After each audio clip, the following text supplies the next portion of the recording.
Vincent and Audrey Cassidy from Jupiter ask, what was the response from fellow congressmen women in regards to spending more work time in Washington?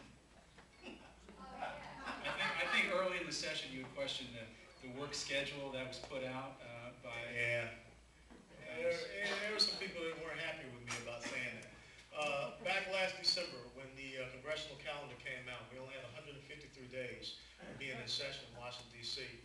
I fired off a letter to the Majority Leader Eric Cantor, and remember, I hadn't even been sworn in yet.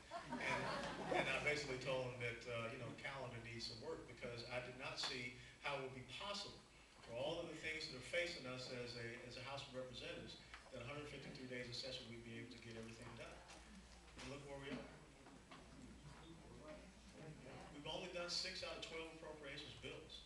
That's the Tea Party. So, I mean,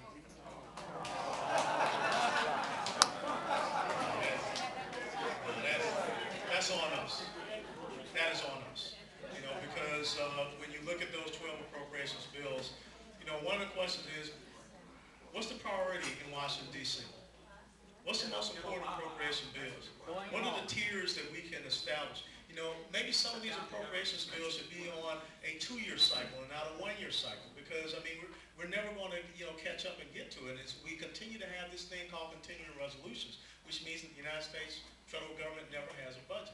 So I really think that we have to spend more time in Washington, D.C., making sure that we have the right type of schedule, the right type of priority, the right type of focus to get things done. And then we can come back and, maybe in that final last week of the month, I mean, we can sit down for 2 or 3 days with our constituents. But there are a lot of pressing issues that we need to attend to up in Washington, D.C. And like I said, this calendar schedule was a little bit lacking to me, especially when you come from a military background where, hey, look, when you're in a combat zone, it's 24/7.